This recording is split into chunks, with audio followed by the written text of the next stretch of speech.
శ్రీ గణేశాయ నమ, శివాయ నమ, మల్లికార్జున నమ, శ్రీ కనకదుర్గాదేవి నమ.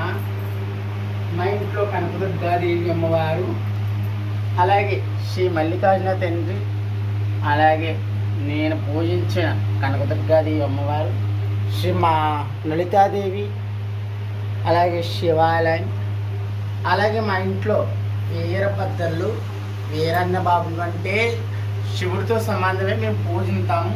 మాలో ఏంటంటే చనిపోయిన పిల్లలు ఉంటారు కదా, అలాగే చనిపోయిన పిల్లలు ఒక 2-3 సంవత్సరాల పిల్లలు, 18 సంవత్సరాల పిల్లలు, చనిపోయిన పిల్లల్ని మేము ఒక దేవుడి కింద భావించి ఆ ఈబూదు కొండని తీసుకొచ్చి వాళ్ళు మా కళ్ళనికి వచ్చినా, వంట మీదకి వచ్చినా మా విగ్రహం చేయించండి, బొమ్మని చేయించండి, మన పోయించండి, మీ కొంగు బంగారు చేస్తామని చెప్తారు వీరభద్రులు ఇది. అలా మేము తీసుకొచ్చి ఈబూదు కొండని పోయించి వాటికి సరపాలు పెట్టి, అలాగే నిత్య దీపారాయణ చేసి నిత్య నైవేద్యం పెట్టి, తండ్రి మేము వెళ్ళిన పక్క చల్లగా చూడు తండ్రి అని కొలుసుకుంటాము. మాకు ఇల్లు వాకలు లేదు గడియాల్లో మాకు వీరన్న బాబుని కొలుసుకున్న రోజు ఆయన మాకు ఇల్లు ఇచ్చాడు. అమ్మ అలాగే నాకు చిన్న వయసులో నుంచి దుర్గాదేవి వచ్చింది, 7 సంవత్సరాల పిల్లడప్పుడు నాకు అమ్మవారు వచ్చింది పెట్టి ఆ అమ్మకి నేను సేవ చేసుకొని ఆ అమ్మ వాగ్దానం చెప్పుకొని ఆ అమ్మ గద్దె చెప్పుకొని జరుగుతుంది.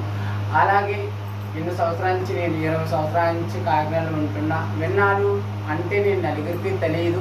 ఎందుకంటే ఈ రోజు నేను నా ఇంట్లో నేను ఉండి కుటుంబంతో కాకుండా సింగిల్గా ఉండి నేను కాటాయించి నా లైఫ్ ఏంటో నలుగురు తెలియాలని నేను అనుకుంటున్నా. ఇవి రోజు నాకు మంచి కామెంట్లు పెట్టండి, నన్ను ఫాలో చేసుకోండి, నా లైక్ కొట్టండి, షేర్ కొట్టండి, సబ్స్క్రైబ్ చేసుకోండి.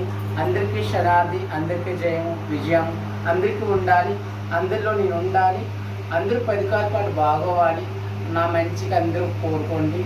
నాకు మాత్రం చదువుకోలేదు, మంచి కామెంట్ పెట్టండి అంతే. అందరికీ దయచేసి నమస్తే. అందరికీ శనార్థి.